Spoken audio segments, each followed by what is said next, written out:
You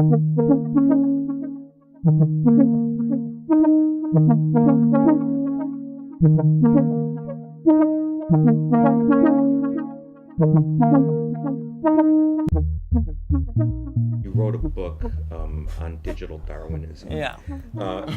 In order for the data to be there so that people can use it, in order for it to be aggregated in a way that says, I know who you are and deployed as such, how do you do it? I mean, for one, we have a very strange attitude towards data at the moment, which is a bit like someone on a diet going to eat as much as you can buffet, where there's this sort of desire to just go around and get as much of it as you can. Like, this is quite a controversial but semi-tweetable thing. I actually think that most companies probably have too much data. They certainly don't know why they need more data. They don't know what they're going to do with it. So every company needs to have a data strategy, which is to figure out what decisions are you trying to make from the data, because that's the only reason you have data is to make decisions.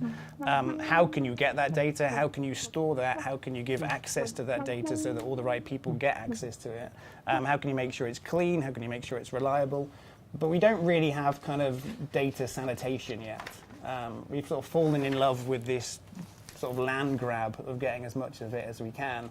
And I actually think that's leading probably to data paralysis in most companies. Well, again, what I hear you saying, I think for the second time, is that it needs to be hypothesis-led, right? You need to know what your objectives are and what you want to be collecting the data for. I think one, you need a data strategy, which is what decisions are you trying to make from that data. And then the second part is to then, using observation, using empathy, using your skills as a human being, figure out what kind of hypotheses you want to test with that data. And speaking of personalization of data, you're talking about effective use for loyalty clubs, for example, or an airline that knows you better, delivering more relevant messages. And I'm recalling what you just said in terms of avoidance of relevance, irrelevance. But does personalization pose a threat to creative impact? It shouldn't.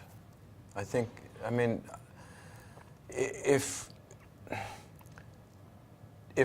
one-on-one marketing typically works better down the funnel because you're asking for a transaction and maybe you're getting signals that suggest that someone's ready to transact, right? It doesn't mean that it has to be a sort of soulless and mechanical thing any more than if I get up and give a speech to 30 people, I might be able to get some people interested, and then I go and speak to one person afterwards. I mean, I'd hope to be as interesting to that one person, right? So the tasks or what you're trying to do might be different. Well, you said it shouldn't, but is it? Well, I mean, part of the problem is that because the more automated one-on-one marketing has been technology-led and not creative-led. But I think this was probably true of every new technology. I'm sure at the beginning of photography, the people that got good at it early were technicians, and then it got easy enough to use for people that they started to discover the artistic merit in photography. And I feel like we're at a point where we need to let imagination in to use these new tools and these new possibilities. And I think it's entirely possible to deliver something on one-on-one, which is beautiful and emotional, in the same way that you can do. Because it's the other thing is that relevant isn't always one-on-one. It can be based on a context, on someone's where they are and what they're ready to do. But something that's mass can be very relevant. I mean, we know that there's still a great place to do big messages that reach lots of people, and it could touch them, even though it's not. Reacting to specific signals from you, it's responding to your humanity, and these things still exist. Thank God. And so that's one of the other things that I think that there is a gradation between reaching one person and reaching everybody. There are certainly large groups of people that have similar ways of thinking that we can reach in the same way, and there are degrees all the way along that sort of spectrum. Okay, so to recap this section, if you don't mind, I'm hearing both of you converge on several points. One is that we should not be fixated on programmatic and retargeting and data if it's at the expense of relevance. So we have to be very careful in terms of that. Secondly, the same goes for personalization. Sometimes personalization works, sometimes personalization is overkill, and it depends on the type of category and the situation. And then you are saying that any type of usage of data or gathering of data can't just be more data is better.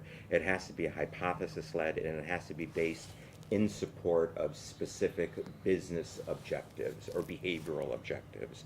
And then finally, Nick, you're saying that in a better world, personalization doesn't necessarily need to degrade creative.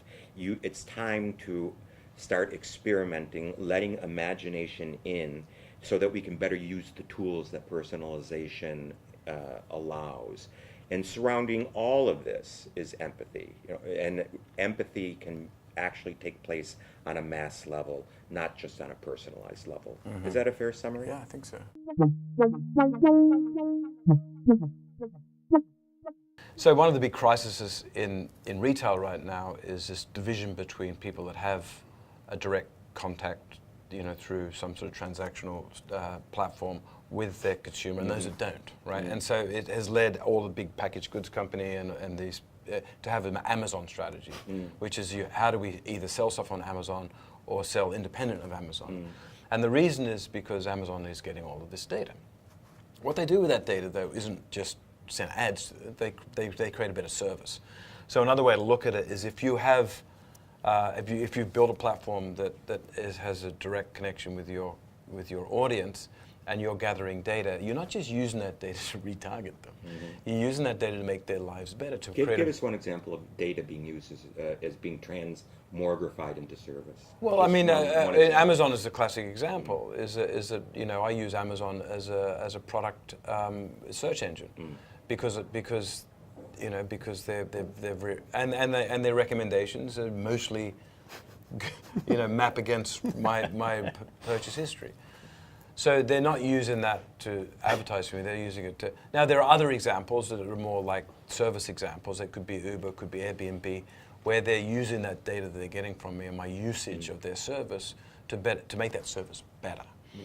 Because you have a direct relationship with the client and you don't have to advertise to get them on your platform because they're already on your platform. So there are instances, I think, where we should think about data as enhancing service as opposed to... Well, it's probably much easier, I would imagine, to use data to enhance service when a company is born digital. That's right. I mean, when a company is born as an ecosystem where the data is being collected on a per-person basis. And the challenges for the crafts and the P&Gs, to, in this instance, not view more big data as better, but then have very specific, as you were saying, behavioral or business objectives as that data.